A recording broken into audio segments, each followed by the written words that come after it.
Hello students, तो आज की इस वीडियो में हम लोग डिस्कस करेंगे केमिस्ट्री क्लास 12 है और ये मॉडल सेट 1 है दोस्तों, जो एग्ज़ाम के लिए जो है आया है। ठीक है, तो मॉडल सेट जो आया है उसका हम लोग सोल्यूशन देखेंगे। कुछ का सोल्यूशन किया जाएगा और कुछ का जो है आपको खुद से करना पड़ेगा। ठीक है, क्योंकि आप परीक्षा के इतना नज़दीक आ गए हैं तो इतना तो आप करना ही पड़ेगा आपको। ठीक है, तो चलिए इसको स्टार्ट करते हैं और अगर आपसे नहीं होगा तो फिर आप कमेंट कीजिएगा, उसका भी सोल्यूशन जो है करा देंगे। ठीक है, तो यहाँ पर जो सेट आया है, जो हमारा पैटर्न होता है एग्ज़ाम का, वो आप देख लीजिए।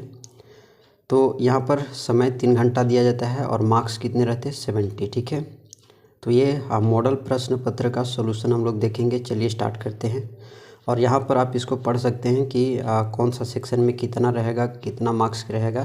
तो ये सब यहाँ पर लिखा हुआ है। ठीक है, खंड ए में 1 से 25 तक जो है MCQ क्वेश्चन है, जो एक नंबर का है। ठीक है, फिर खंड बी में जो है 26 से 34 तक के प्रश्न जो है वो भी शॉर्ट टाइप ही क्वेश्चन है। ठीक है, उसके बाद नेक्स्ट वाला सेक्शन में है तो नेक्स्ट वाला सेक्शन में भी जो है 3 मार्क्स के है। ठीक है, और खंड डी में जो है लॉन्ग टाइप क्वेश्चन है। ठीक है, तो ये चीज़ इसमें है पैटर्न पूरा।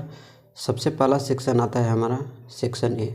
ठीक है, हिंदी इंग्लिश दोनों में है। सबसे पहला क्वेश्चन है कि molarity of aqueous solution containing 40 gram of NaOH in 2 litre of solution. ठीक है, तो मोलरिटी बताना है। ठीक है, तो मोलरिटी हम लोग सोल्यूशन चैप्टर 2 में जो है पढ़े हैं। ठीक है, सोल्यूशन चैप्टर में पढ़े हैं, तो आपको पता होगा कि मोलरिटी क्या होता है। ठीक है, तो मोलरिटी जो होता है वो निकालने का तरीका क्या होता है। तो मोलरिटी जो निकालते हैं सबसे पहले जो है मोल्स ऑफ निकालते हैं, जो दिया हुआ है NaOH। ठीक है, तो NaOH का मोल्स ऑफ NaOH कितना निकलेगा, तो मोल्स ऑफ NaOH निकालेंगे तो इसका जो निकलेगा, जो ग्राम दिया हुआ है वो ऊपर लिखाएगा। ठीक है, और बट्टे में NaOH का कितना होगा, तो 40 होगा। ठीक है, 40 मोल। ठीक है, तो 40 ग्राम पर मोल आएगा। तो ये 40 और 40 कट जाएंगे। ये NaOH जो है इसका कैसे निकला, तो सोडियम का 11 हो।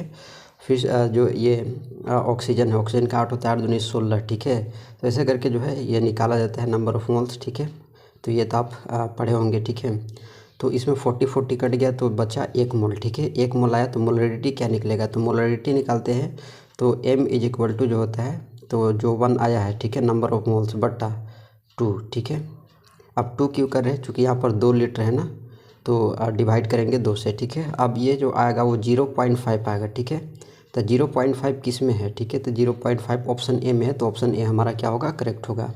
नेक्स्ट क्वेश्चन है कि 2CH3Br+2Na। ठीक है, और इन the presence of dry ether, और ये गिव्स कर रहा है CH3 प्लस 2NaBr। ठीक है, तो ये जो है ये आपको बताना है कि कौन सा रिएक्शन है। ठीक है, फ्रीडल क्राफ्ट रिएक्शन है, वुड्स रिएक्शन है, फिटिंग रिएक्शन है, या वुड्स फिटिंग रिएक्शन है। ठीक है, कौन से रिएक्शन है आपको बताने हैं। ठीक है, सबसे पहले हम लोग जानते हैं कि फ्रीडल क्राफ्ट रिएक्शन क्या होते हैं। ठीक है, तो देखो फ्रीडल क्राफ्ट रिएक्शन होता है कि when phenol react with methyl chloride in the presence of LCl3 then orthocresol and paracresol is form. ठीक है, आप इसका रिएक्शन देख सकते हो कि किस तरह से होता है इसका। वुड्स रिएक्शन क्या होता है, तो वुड्स रिएक्शन क्या होता है, तो उसका जो है डेफिनेशन आप पहले जान लो कि जब भी अल्काइल हैलाइड रिएक्ट करता है सोडियम से, ठीक है, इन ड्राई ईथर, तो क्या करता है, हाइड्रोकार्बन से गिव्स करता है। ठीक है, और वो क्या हो जाता है, double the number of carbon atoms present in the highlight. ठीक है, और इस रिएक्शन को वुड्स रिएक्शन कहते हैं। और तो इसका एक एग्जांपल लेकर के देखते हैं। जैसे यहाँ पर है कि 2 है और C2H5 है। ठीक है, C2H5Br है। ठीक है, और प्लस 2Na है। ठीक है, और ये गिब्स क्या करेगा, तो गिब्स इसका 2 टाइम्स होगा ना, तो C4 हो जाएगा, 8 10 हो जाएगा, और 2NaBr हो जाएगा। ठीक है, इस तरह से जो है ये होता है वुड्स रिएक्शन। ठीक है, तो यहाँ पर जो एग्जाम्पल है वो वुड्स रिएक्शन का ही एग्जाम्पल है। ठीक है, जैसे यहाँ पर आप देख सकते हैं कि यहाँ पर जो 2CH3Br जो है 2, तो यह डबल हुआ है, तो यहाँ पर C 2 टाइम्स हो गया, तो यानी C2 हो गया, और H6 हो गया। ठीक है, और प्लस 2NaBr हो गया, तो ये वुड्स रिएक्शन है। ठीक है, कहने का मतलब ये हो गया कि ये वुड्स रिएक्शन का एग्जाम्पल है। ठीक है, अब फिटिंग रिएक्शन क्या होता है इसके बारे में भी थोड़ा सा जान लेते हैं। तो फिटिंग रिएक्शन को जो है वुड्स फिटिंग रिएक्शन भी कहते हैं, यानी ये दोनों एक ही चीज़ है। इसमें क्या होता है कि जब केमिकल रिएक्शन जहाँ पर 2 राइल हाइलाइड्स रिएक्शन करता है सोडियम मेटल से इन the presence of dry ether, तो वो फॉर्म करता है बाई एराइल प्रोडक्ट्स। ठीक है, तो इसका जो कुछ इमेज बनेगा, इस तरह से इमेज इसका जो है बनेगा। ठीक है, आप स्क्रीन पर यहाँ पर देख सकते हैं। उसके बाद जो है हम लोग नेक्स्ट क्वेश्चन देखते हैं, क्वेश्चन नंबर 3। उसके बाद क्वेश्चन नंबर 3 है कि when aqueous solution of NaCl is electrolyzed the product obtained at cathode is, और ये इसके रहे 4 ऑप्शन, हाइड्रोजन और सोडियम मेटल, ऑक्सीजन या क्लोरीन। कौन सा ऑप्शन होगा? ठीक है, तो देखो जब भी aqueous sodium of sodium chloride यानी NaCl इलेक्ट्रोलाइड होता है तो H2 जो है प्रोड्यूस करता है एट द कैथोड। ठीक है, तो ऑप्शन इसमें ए जो है करेक्ट ऑप्शन बनेगा। उसके बाद नेक्स्ट क्वेश्चन देखते हैं। Which of the following is not a transition element, इसे बताना है कौन सा ट्रांजिशन एलिमेंट नहीं है। ठीक है, सबसे पहले जानते हैं कि ट्रांजिशन एलिमेंट होता क्या है। तो ट्रांजिशन एलिमेंट को ट्रांजिशन मेटल्स भी कहते हैं। ठीक है, तो ये वैसे एलिमेंट्स होते हैं that have partially field D orbitals, जिनके जो है डी ऑर्बिटल्स क्या होते हैं? फील्ड होते हैं। ठीक है, पार्शियली फील्ड होते हैं, यानी हिंदी में कहें तो परमाणु संख्या 13, 21, ठीक है, से लेकर के 30, 29 और फिर 48, 47 और 72 से 80 और 89 और 104 से 112 वाले जो रासायनिक तत्व होते हैं वो संक्रमण तत्व कहलाते हैं। क्योंकि ये सभी जो तत्व होते हैं वो धातु होते हैं, इसलिए इनको संक्रमण धातु भी कहते हैं। ठीक है, तो इसमें ऑप्शन कौन सा बनेगा? डी जो है करेक्ट ऑप्शन बनेगा। ठीक है, तो इसमें डी ऑप्शन क्या बनेगा? करेक्ट ऑप्शन बनेगा। उसके बाद नेक्स्ट क्वेश्चन देखते हैं। नेक्स्ट क्वेश्चन है कि CH3CH2Br+KOH और ये जो है क्या गिव्स करेगा प्रोडक्ट। ठीक है, तो जो गिव्स करेगा वो यहाँ पर क्या होगा, और ये इसके रहे 4 ऑप्शन। ठीक है, देखो ये जो दिया हुआ है रिएक्शन, ठीक है, वो ब्रोमो इथेन है। ठीक है, CH3CH2Br जो है ब्रोमो इथेन है और वो एक्वस KOH से रिएक्शन कर रहा है। ठीक है, तो ये गिव्स क्या करेगा? तो ये गिव्स करेगा इथेनॉल। ठीक है, इथेनॉल गिव्स करेगा और साथ ही साथ पोटेशियम ब्रोमाइड भी करेगा। ठीक है, यानी ये जो गिव्स करेगा वो CH3CH2OH करेगा। ठीक है, इसका नाम क्या है? तो इसका नाम है इथेनॉल। ठीक है, तो ये किस ऑप्शन में है तो देख लेते हैं। तो ऑप्शन ये जो इसका बनेगा वो ऑप्शन बी जो है करेक्ट ऑप्शन बनेगा। ठीक है, उसके बाद नेक्स्ट है कि osmotic pressure of the solution can be increase by, और ये इसके रहे 4 ऑप्शंस। सबसे पहले जानते हैं कि ऑस्मेटिक प्रेशर क्या होता है। तो ऑस्मेटिक प्रेशर जो होता है कि द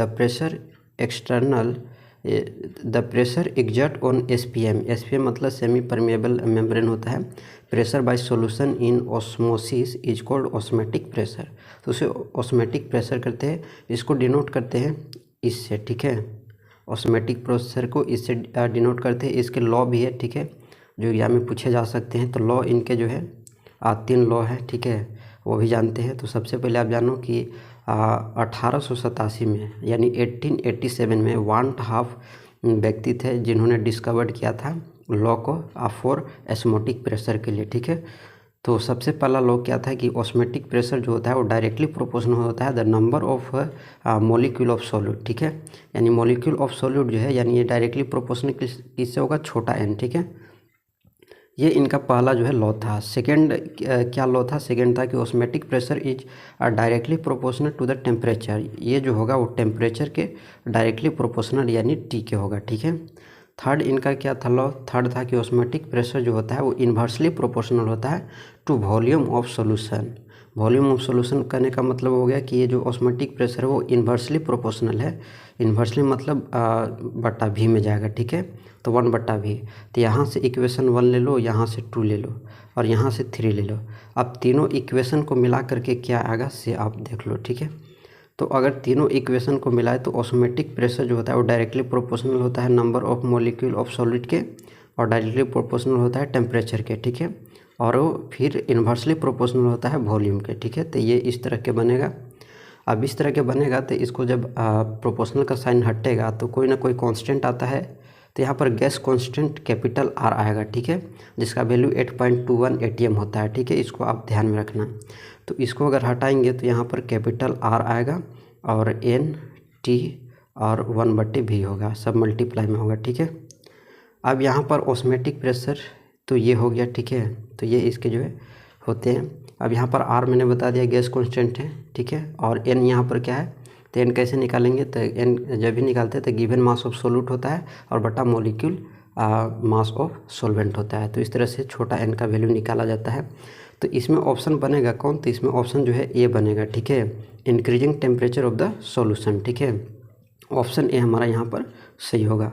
उसके बाद क्वेश्चन नंबर 7 देखते हैं कि the molar conductivity of an electrolyte increases, और ये इसके रहे 4 ऑप्शन, ठीक है।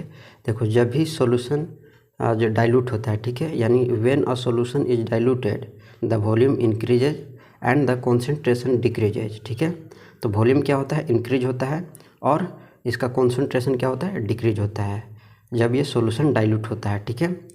तो this causes the ions to move apart and become more mobile which increase the molar conductivity, ठीक है। आपको पता होगा इलेक्ट्रोलाइट 2 तरह के होते हैं, स्ट्रॉन्ग होता है और वीक होता है, ठीक है। अब इसमें ऑप्शन बनेगा कौन, तो ऑप्शन इसमें ए करेक्ट बनेगा, डाइल्यूशन इंक्रीजेज, ठीक है। उसके बाद नेक्स्ट क्वेश्चन देखते हैं कि aqueous solution of which of the following ions is colourless. अब इसमें बताना है कि कौन सा जो है सॉल्यूशन, ठीक है, एक्वस सॉल्यूशन कलरलेस होता है, ठीक है। तो इसके कौन से ऑप्शन बनेंगे, चलिए इसको जानते हैं। ऑप्शन जो बनेगा वो ऑप्शन डी बनेगा, ठीक है, चूँकि SC3+ जो है वो कलरलेस है इन एक्वस सॉल्यूशन, जबकि Ti3+ जो है, ठीक है, Ti3+ जो है वो कलर्ड है, ठीक है। और कौन कौन से है जो कलर्ड है, तो V3+ भी कलर्ड है, ठीक है, Cr3 भी कलर्ड है, Mn2+ भी कलर्ड है, Fe3+ भी कलर्ड है, और CO2+ भी कलर्ड है। तो Se3 जो है यहाँ पर आयन जो है वो कलरलेस है, क्यों, चूँकि it has no unpaired D electrons, ठीक है, जिसका मतलब होता है कि there is no D transition possible, ठीक है। तो इस तरह से जो है ऑप्शन इसमें बनेगा कौन, तो ऑप्शन इसमें डी बनेगा, ठीक है। उसके बाद 9 क्वेश्चन देखो कि 9 क्वेश्चन है कि relative lowering of vapour pressure in case of solution of a non volatile solution is equal to the mole of fraction of solute, the statement is based on. तो किस स्टेटमेंट पर ये based है, और ये इनके रहे 4 ऑप्शन, हेनरी लॉ पर बेस्ड है, आर्हेनियस लॉ पर बेस्ड है, राउल्ट्स लॉ पर बेस्ड है, या ओस्टवाल्ड लॉ पर बेस्ड है, किस लॉ पर ये बेस्ड है, ठीक है। तो ये जो बेस्ट है वो राउल्ट्स लॉ पर बेस्ड है। राउल्ट्स लॉ आप पढ़ करके देखना जो है, तो ये स्टेटमेंट आपको जो है उसमें जरूर देखने के लिए मिलेगा, ठीक है। उसके बाद नेक्स्ट क्वेश्चन है, इसका सॉल्यूशन आप इसको खुद से करना, इसका जो करेक्ट सॉल्यूशन बनेगा वो ऑप्शन ए जो है इसका करेक्ट सॉल्यूशन बनना चाहिए, ठीक है। क्वेश्चन हम लोग देखते हैं क्वेश्चन नंबर 11। क्वेश्चन नंबर 11 है कि इलेक्ट्रॉनिक कॉन्फ़िगरेशन ऑफ Cu2+, ठीक है, Cu2+ का इलेक्ट्रॉनिक कॉन्फ़िगरेशन क्या होगा, ठीक है। सबसे पहले जानते हैं कि इलेक्ट्रॉनिक कॉन्फ़िगरेशन किसी भी आयनिक एलिमेंट का कैसे निकालते हैं, ठीक है। तो सबसे पहले क्या करते हैं कि द नंबर ऑफ आयन्स जो होते हैं उसको एडिट करते हैं या सब्ट्रैक्टेड करते हैं on the basis of charge के देख करके। अगर पॉजिटिव चार्ज होगा तो कंटेन इन एटम, तो then it's subtracted otherwise added, ठीक है। अगर इसका कहने का मतलब हुआ कि जैसे इस पर प्लस है, ठीक है, तो प्लस है तो इसको हम लोग क्या करेंगे, इसको माइनस करेंगे, ठीक है। और अगर यहाँ पर माइनस होगा तो इसको प्लस करेंगे, ठीक है। फिर सेकेंड स्टेप में है कि अगेन इट ब्रेक्स डाउन, इसको फिर से ब्रेक डाउन करना है on the basis of Aufbau diagram, ठीक है। अफबाव डायग्राम तो आप पढ़े ही होंगे, ठीक है, जो इलेक्ट्रॉनिक कॉन्फ़िगरेशन होता है 1s 2s 2p 3s 3p है ना, 4s 3d 3p 5s 4d, ये सभी जो होता है उस पर इसको जो है ब्रेक्स डाउन करना होता है, ठीक है। तो मैं यहाँ पर जो है इसका करेक्ट ऑप्शन बता देता हूँ, आप इसको जो है करके देख लेना, ठीक है। तो इसका जो करेक्ट ऑप्शन बनेगा वो ऑप्शन बनेगा, ठीक है। अब इसको निकाल करके देख लेना। अगर आपको आयोनिक एलिमेंट का कॉन्फ़िगरेशन नहीं आता है तो आप कमेंट बॉक्स में बताना, उसका वीडियो जो है अलग से लेकर के आएंगे, ठीक है, ठीक है। नेक्स्ट क्वेश्चन जो है हम लोग देखते हैं। क्वेश्चन है कि colligative properties of the solution depends on, और ये इनके रहे 4 option, size of the particle है, nature of the element solvent है, नंबर ऑफ पार्टिकल्स या नेचर ऑफ द पार्टिकल है, ठीक है। कौन से ऑप्शन जो है इसके बनेंगे, ठीक है। कोलिगेटिव प्रॉपर्टी जो होता है सॉल्यूशन जो होता है किस पर डिपेंड करता है, ठीक है। तो देखो इसमें जो करेक्ट ऑप्शन इसका बनेगा वो ऑप्शन सी जो है number of particles, correct option इसके बनेंगे, ठीक है। उसके बाद नेक्स्ट क्वेश्चन है क्वेश्चन नंबर 13 की for the half cell reaction, ये दिया हुआ है हाफ सेल रिएक्शन आपको पता होगा, फर्स्ट ऑर्डर रिएक्शन है ना, second order reaction, third order reaction होता है, हाफ सेल ऑर्डर रिएक्शन भी होता है, ठीक है। तो ये जो है तो इसका कौन सा ऑप्शन बनेगा, आप यहाँ पर देख सकते Ag+ है और प्लस इलेक्ट्रॉन है, ठीक है, और Ag जो है सॉलिड में है। तो यहाँ पर जो है कुछ दिए हुए इलेक्ट्रोड पोटेंशियल एट 298 की है, तो इसमें कौन से ऑप्शन जो है बनेंगे, ठीक है। तो 13 का जो करेक्ट ऑप्शन बनेगा ऑप्शन ए जो है करेक्ट होना चाहिए, ठीक है। आप इसको निकाल करके देख सकते हो। उसके बाद नेक्स्ट क्वेश्चन देखते हैं, question number 14, butane two all, ठीक है। ये कौन सा एल्कोहल है, प्राइमरी है, सेकेंडरी है या कौन सा है, ठीक है। तो सबसे पहले जानते हैं कि एल्कोहल जो होता है वो 3 टाइप का होता है। प्राइमरी एल्कोहल होता है, सेकेंडरी एल्कोहल होता है और टर्शियरी एल्कोहल होता है। प्राइमरी एल्कोहल में क्या होता है, देखो प्राइमरी एल्कोहल में होता है कि वैसे एल्कोहल होते हैं जिसमें जो है OH ग्रुप जो होता है अटैच्ड होता है और 2 अदर हाइड्रोजन से, ठीक है। जैसे इसका हम ये पिक्चर देखें, ये स्ट्रक्चर देखें, ठीक है। तो स्ट्रक्चर इस तरह से होगा, जिसे फर्स्ट प्राइमरी अल्कोहल का बता रहा हूँ, ठीक है। प्राइमरी अल्कोहल का स्ट्रक्चर इस तरह से, ठीक है। एक हाइड्रोजन नीचे और एक हाइड्रोजन ऊपर और OH, ठीक है। तो ये जो है हमारा जो बनता है, ठीक है, वो प्राइमरी एल्कोहल का जो है एग्जाम्पल है, ठीक है। तो इज इक्वल टू में क्या लिख सकते हैं इसको कि CH3 है, CH2 और OH है, यही तो है ये, ठीक है, जिसको इथेनॉल बोलते हैं, ठीक है। अब जो सेकेंडरी एल्कोहल क्या होता है, तो सेकेंडरी एल्कोहल वैसे एल्कोहल होते हैं जिसमें OH ग्रुप जो होता है केवल एक ही हाइड्रोजन से जो है अटैच होता है। जैसे इसका भी स्ट्रक्चर देख लेते हैं, ठीक है। जैसे यहाँ पर दिया हुआ है कि CH3 है और C है और ये एक हाइड्रोजन से अटैच्ड है और ये CH3 है और उसके बाद जो है ये OH है, ठीक है। तो इसको क्या बोलते हैं, 1 मिथाइल इथेनॉल है, ठीक है। तो ये जो है सेकेंडरी एल्कोहल का जो है एग्जाम्पल है। टर्शियरी वाला भी देख लेते हैं। टर्शियरी वाला में क्या होता है कि वैसे एल्कोहल होते हैं जिसमें जो है 1 ग्रुप इज OH ग्रुप जो होता है वो कोई भी हाइड्रोजन से अटैच नहीं होता है, ठीक है। यानी कहने का मतलब क्या हो गया कि इसका स्ट्रक्चर देखते हैं। जैसे CH3 है, C है और CH3 है और OH है और ऊपर CH3 है। तो ये जो है किसी भी हाइड्रोजन से अटैच नहीं है, ठीक है। तो ये क्या कहलाएगा, टर्शियरी एल्कोहल कहलाएगा, ठीक है। इसका नाम क्या पड़ता है, तो 1 डाइमिथाइल इथेनॉल पड़ता है, ठीक है। चलिए जो है अब हम लोग इसको जो है क्वेश्चन को, जिसे 2 ब्यूटेनॉल जो है इसका जो है ये सेकेंडरी एल्कोहल है, ठीक है। सेकेंडरी एल्कोहल क्यों है, इस ये भी आप जान लो कि ये एक ऑर्गेनिक कंपाउंड का टाइप है, ठीक है। इसका स्ट्रक्चर अगर देखें तो स्ट्रक्चर इसका होता है कि इसमें जो होते हैं वो ये इसका स्ट्रक्चर इस तरह से है, ठीक है। CH3 CH2 और CH और OH, ठीक है, और CH3, ठीक है। तो ये इसका स्ट्रक्चर है 2 ब्यूटेनॉल का, ठीक है, ब्यूटेन टू ऑल का, ठीक है। इसका क्लासिफिकेशन देखते थे। क्लासिफिकेशन इसमें क्या कहता है कि जो ये है, ठीक है, ये सेकेंडरी एल्कोहल है, क्यों है, क्योंकि इसमें कार्बन एटम जो होते हैं वो हाइड्रोक्सिल ग्रुप के साथ अटैच्ड होते हैं और 2 अदर कार्बन एटम्स, ठीक है। फिजिकल प्रॉपर्टी देखते हैं तो it is a clear colourless होता है, liquid with a sweet Frooti order होता है, ठीक है। तो ये भी आपको ध्यान में रखना। ऑप्शन बनेगा कौन, ऑप्शन इसमें जो है बी जो है करेक्ट ऑप्शन बनेगा, सेकेंडरी एल्कोहल, ठीक है। उसके बाद नेक्स्ट क्वेश्चन जो है हम लोग देखते हैं क्वेश्चन नंबर 15, ठीक है। क्वेश्चन नंबर 15 क्या कर रहा है कि फिनॉल रिएक्शन जब करता है C2H5 I से इन द प्रेजेंस ऑफ C2H5 और तो ये क्या देगा, ठीक है, क्या गिव्स करेगा, इसके ये रहे 4 ऑप्शन, ठीक है। देखो ये जो है इसको क्या बोलते हैं, इथॉक्सी बेंजीन बोलते हैं, ठीक है। इसको जो है जाना जाता है इथाइल फेनाइल ईथर, ठीक है, या इसी को बोलते हैं फेनोटोल या इसी को बोलते हैं फेनॉक्सीथेन, ठीक है। तो इसको ध्यान में रखना। ऑप्शन इसमें जो है बी जो है करेक्ट ऑप्शन बनेगा, ठीक है। बी इसमें क्या बनेगा, करेक्ट ऑप्शन बनेगा, ये जब गिव्स करेगा तो, ठीक है, इथॉक्सी बेंजीन गिव्स करेगा, ठीक है। उसके बाद नेक्स्ट क्वेश्चन देखते हैं कि ये दिया हुआ है रेट, ठीक है। अब इसमें बताना है कि कौन सा ऑप्शन जो है सही होगा। सबसे पहले जो है ये फर्स्ट ऑर्डर रिएक्शन का जो है फर्स्ट ऑर्डर रिएक्शन का पहले फार्मूला आप जान लो कि फर्स्ट ऑर्डर रिएक्शन का जो फार्मूला होता है वो K = 2.303/2 होता है। और log में हम इसको क्या लिखे, तो log में इसको लिखा जाता है कि A/A-x, ठीक है। A यहाँ पर इनिशियल कॉन्सेंट्रेशन होता है और A-x जो है वो फाइनल कॉन्सेंट्रेशन होता है, ठीक है। तो इसमें ऑप्शन बनेगा कौन, ऑप्शन इसमें बनेगा हमारा जो है फर्स्ट ऑर्डर रिएक्शन जो है, यानी ऑप्शन बी जो है हमारा करेक्ट ऑप्शन बनेगा, ठीक है। आप इसी तरह से बाकी ऑर्डर को भी पढ़ लेना, ठीक है। उसके बाद नेक्स्ट क्वेश्चन है कि which of the following ion show the highest magnetic moment, कौन सा जो है हाईएस्ट मैग्नेटिक मोमेंट को दिखाता है, ठीक है। तो इसमें Mn2+ जो है वो हाईएस्ट मैग्नेटिक मोमेंट है, क्योंकि if has the maximum number of unpaired electron, ठीक है। जैसे यहाँ पर देख सकते हैं कि Mn2+ जो है इसके 5 अनपेयर्ड इलेक्ट्रॉन होते हैं, ठीक है, जबकि Fe2+ का जो है वो 4 अनपेयर्ड इलेक्ट्रॉन होते हैं।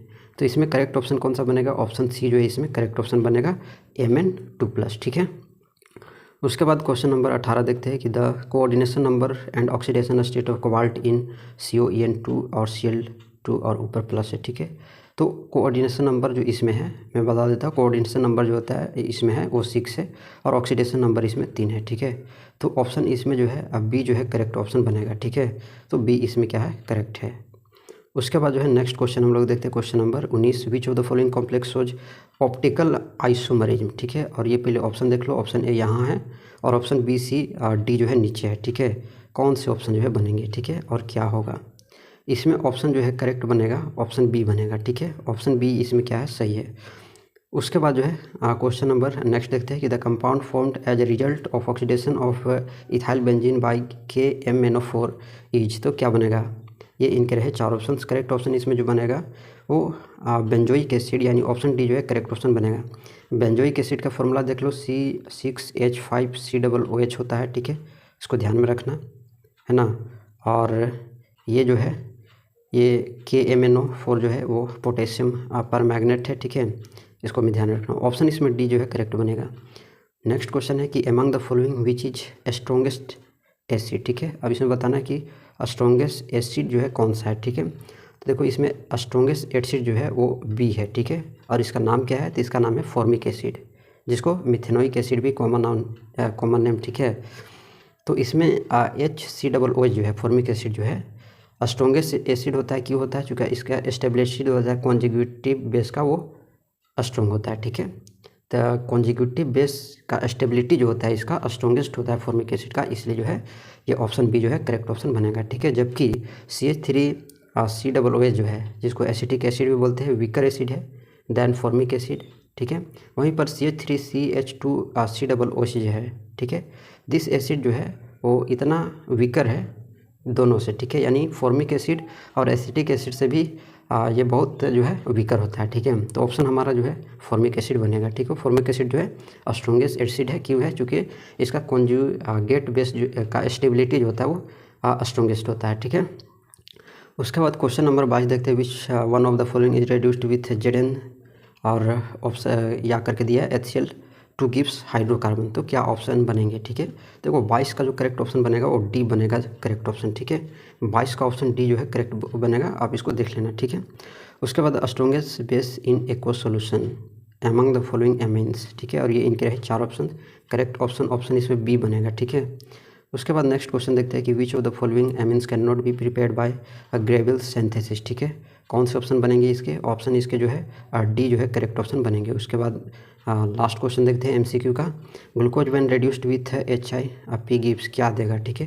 तो ये जो देगा वो N हेक्सेन देगा, ठीक है। तो इसको ध्यान में रखना। अब शॉर्ट टाइप है डिफाइन मोललिटी, मोललिटी को डिफाइन करना है।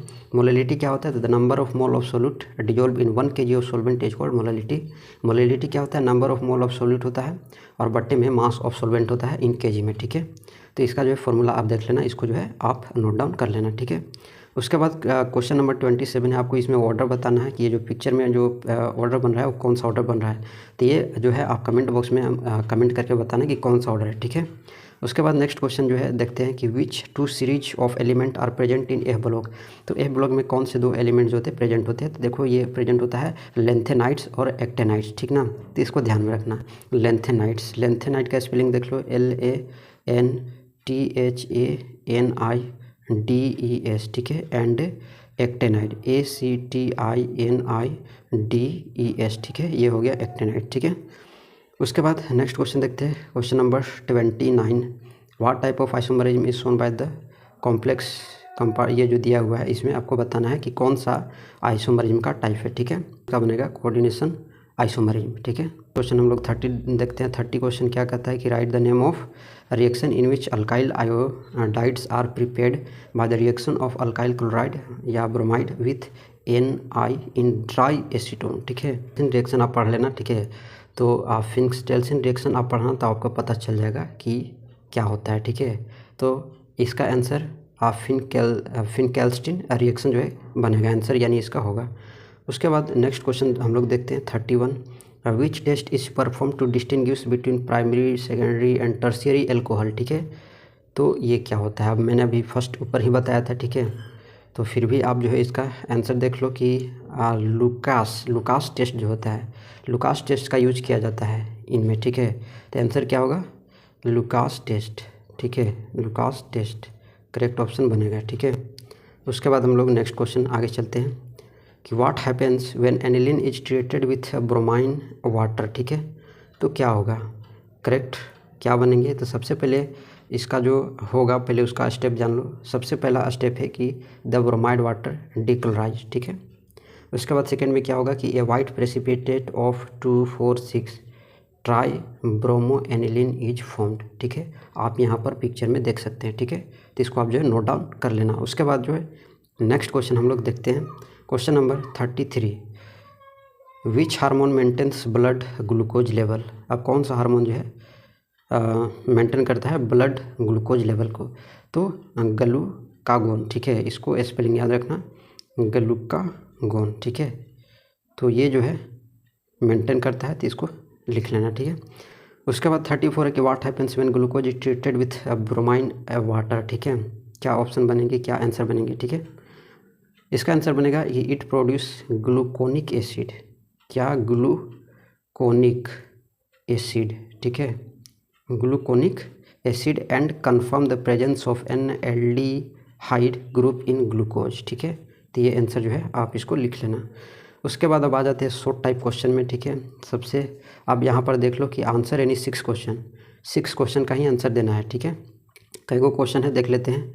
तो 1 2 3 हो गया, 4 4 4 5 हो गया, और ये 6 और 1 7 और 1 8 में से नहीं लिखना है, 8 ठे दिया हुआ है और 6 का क्वेश्चन जो है आपको लिखना है। ठीक है, तो 8 में से 6 का ही आंसर देना है, ध्यान रखना है। ये क्वेश्चन 3 नंबर का है। ठीक है, तो टोटल हो गए 18 नंबर। ठीक है, खंड सी से।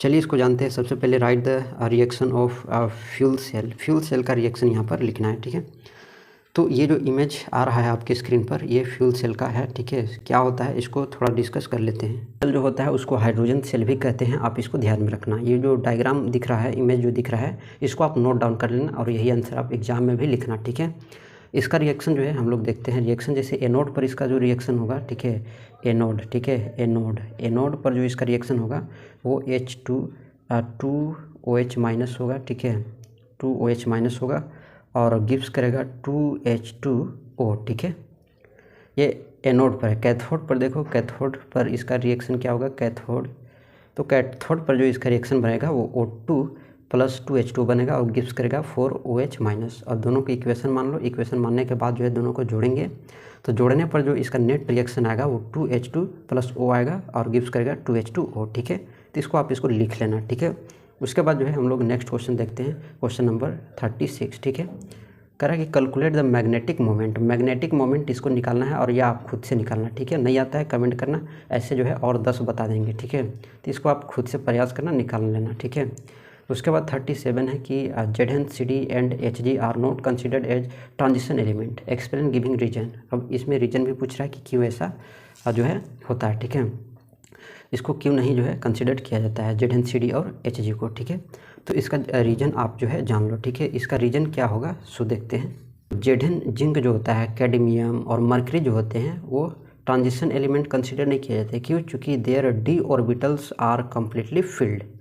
d ऑर्बिटल्स जो होते हैं वो कम्प्लीटली फिल्ड होते हैं, इसलिए इनको ट्रांजिशन एलिमेंट कंसिडर नहीं किया जाता है। ठीक है, तो ये आंसर जो है आप लिख सकते हो। आंसर को कैसे लिख सकते हो कि zinc, cadmium and mercury are not considered transition element because their d orbitals. ठीक है, d orbitals are completely filled. ठीक है, तो ये इसका आंसर होगा। उसके बाद नेक्स्ट क्वेश्चन देखते हैं 38 का IUPAC नेम लिखना है। तो IUPAC नेम इसका क्या होगा, तो इसका IUPAC नेम होगा hexa Q manganese second ion. ठीक ना, फिर ऑप्शन ये जो सेकेंड जो है इसका क्या बनेगा, तो टेट्रामीन क्लोराइडियोनाइट्रियो एन कोबाल्ट। ठीक है, सेकेंड क्लोराइड, तो ये बनेंगे। इसको आप लिख लेना। ठीक है, थोड़ा लंबा है, प्रोनाउंसिएशन में इधर उधर हो जाएगा।